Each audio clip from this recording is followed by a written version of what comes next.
Do you have a Nintendo Switch 2 and would you like to start streaming your gameplay? In today's video, I'll show you how.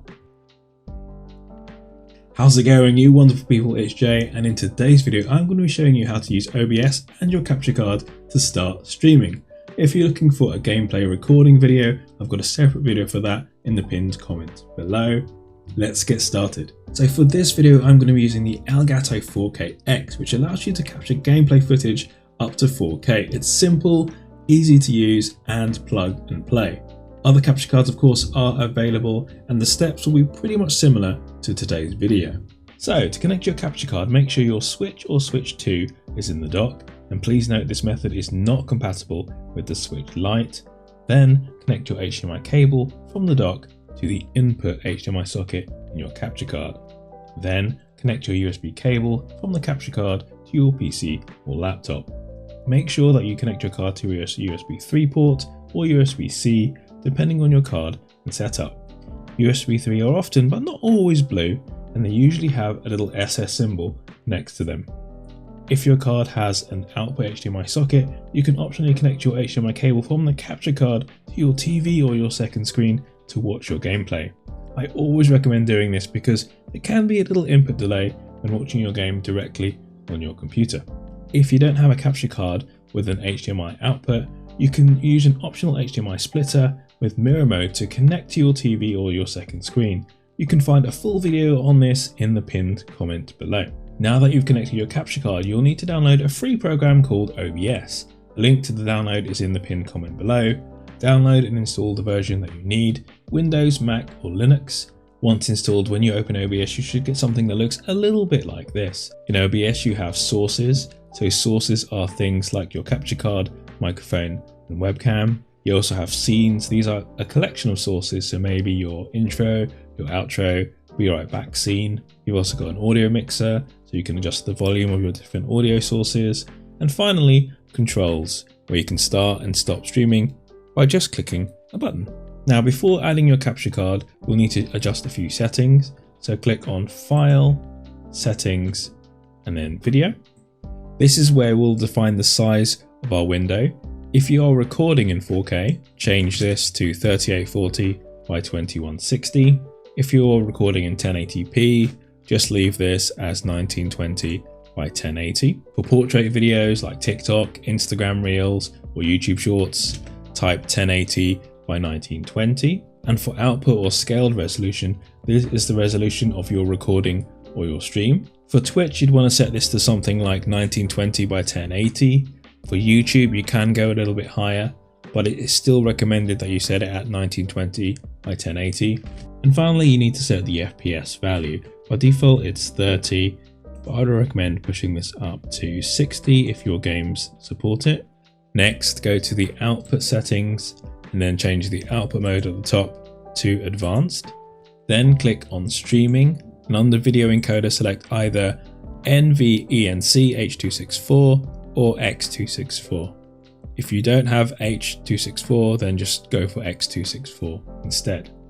For both versions, you'll need to set a bitrate, and this really depends on your internet setup.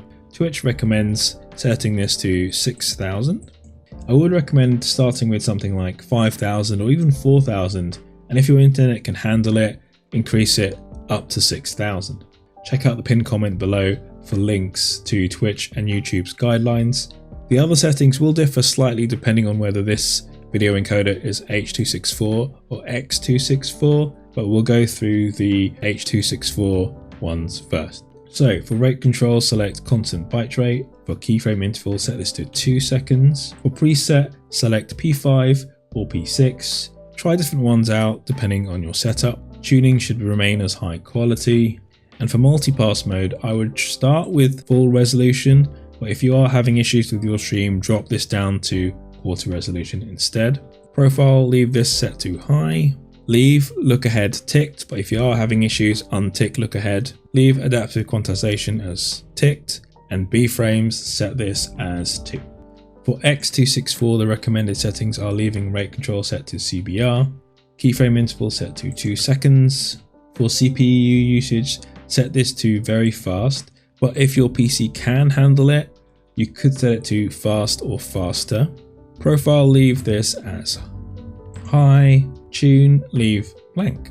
Next, let's quickly configure the audio settings. Select audio, and then under global audio devices, make sure all of these options are set to disabled. Best to add your microphone and audio as separate sources, so these should all be disabled. Then scroll down to advanced, and where it says monitoring device, set this to the device you want to listen to your audio.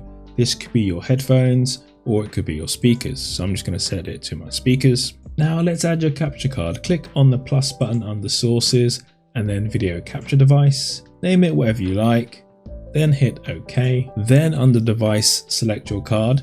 Usually it will be called USB video device, but it could be named differently depending on your card. And of course, all the options here would be different depending on your setup. So I'm going to select USB video, then scroll down, and where it says resolution FPS type, change this from default device to custom. You can select the resolution that you want. I'm going to select 4K, which is 3840 by 2160, but you can go lower depending on your setup. For FPS, you can leave this as match output FPS depending on the game that you're playing. And then the other settings, just leave them as they are. Then hit OK.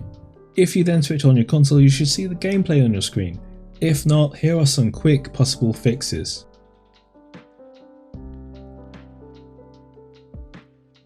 Another setting check is your camera settings in Windows. Click on Start and search for Settings. Then search for Camera and select Choose which apps can access your camera. Then scroll down and make sure Allow desktop apps to access your camera is selected and OBS is in the list. If no luck, it's best to reach out to your capture card manufacturer and see what they recommend. Now that the gameplay video is working, the next thing to do is to capture the gameplay audio. To do this, in the audio mixer panel, right click your capture card and click Advanced Audio Properties. Then under Audio Monitoring, change this to Monitor and Output. This will output the sound to your monitoring device like your headphones or your speakers, and in addition to your recording or your stream. To add a webcam, click on the plus button in the sources panel and click Video Capture Device. Give it a name and select your camera from the drop down and hit OK. To add a microphone, click on the plus button in the sources panel and click Audio Input Capture.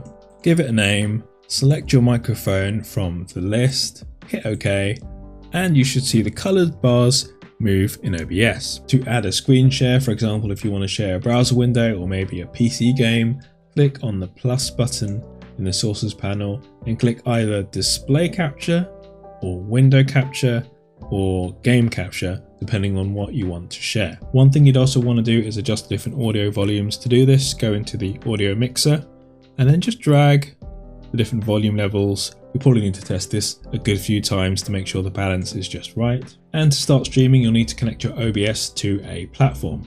Go into Settings, then click Stream and select the provider or service that you'd like to connect to.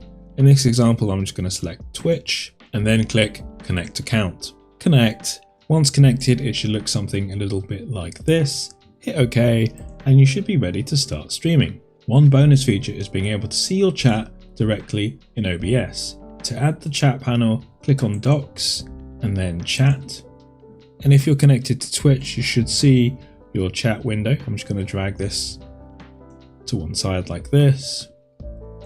You can also add your Twitch dashboard, your Twitch stats. All these are in the dock panel, so definitely add them. It makes streaming a lot easier. Once ready, go into the controls panel, click on Start Streaming, and you're live. And there we go, a quick and easy way to start streaming your gameplay. And of course, a big shout out to ELGATO for providing this awesome capture card for this video. If you'd like to grab a capture card or any of the ELGATO accessories, be sure to check out the ELGATO website. Links are in the pinned comment below. And of course, if you've got any questions, be sure to drop a comment below. I'll try my best to help you out. There's also a shared playlist with all sorts of different streaming and recording tips and tricks in the pinned comment below. And if you did enjoy this video, be sure to hit the like button. If you want to see more videos like this, more gaming, more Nintendo videos, be sure to hit the subscribe button. And before you move on to the next video, be sure to check out our exclusive merch. Geeky and Gaming Design is voted for by you. Links are in the pinned comment below. Thank you so much for watching. I hope your streams go well, and I'll see you in the next video.